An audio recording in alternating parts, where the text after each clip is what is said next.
13 учеников школы Файницкого стали победителями московского конкурса к 75-летию Победы. Их рисунки напечатали на открытках и подарили ветеранам 9 мая в Москве.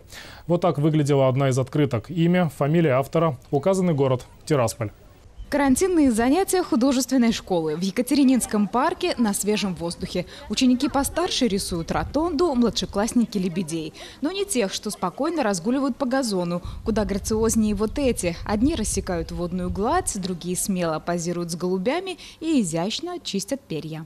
Не боишься, что они ущипнут тебя? Но они не щипаются, если к ним не подходить и не обижать их. Очень красивая шея и перья у них пышные. Смотрится очень красиво. Тимур сейчас рисует пейзаж, а несколько месяцев назад он работал над эскизом открытки ко Дню Победы. Вот она, в центре легендарный Т-34 на столичном мемориале славы и грандиозный салют. Я 80% сделал сам. Мне просто немного корректировали там и все. Очень интересно получилось. Там акварелью. Мне нравится очень. Искать цвета не только одним. Надо смешивать, искать, рисовать, пропорции, тени. Рисунок Тимура победил в конкурсе в Москве, так же, как и открытка Кирилла. Начинающему художнику она далась нелегко. Чтобы лучше раскрыть тему, Кирилл смотрел фильмы, читал книги о войне.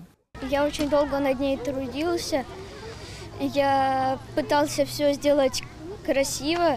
Для меня это было неожиданно и очень обрадовался, когда ее дарили ветеранам. Ветераны – это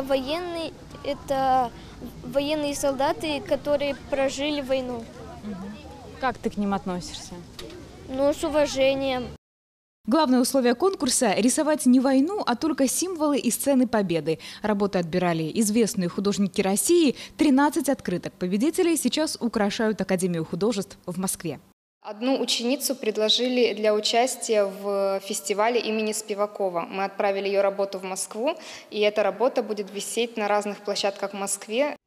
В конкурсе Спивакова будет участвовать Аня. Вот она, а вот ее работа. Для конкурса Аня впервые рисовала человека, которого не знает. Я рисовала с фотографии, сам портрет. Фотографию я искала именно приднестровских ветеранов, но из-за своего стиля вышло так, что он начал выглядеть моложе и передала другие черты лица. Я стала очень довольна результатом. Своими учениками школа гордится. Они уже знают, если объявят конкурс на лучший рисунок городского парка, точно поучаствуют. Хорошие работы уже есть. Алена Чернявская, Владимир Погоня, ТСВ.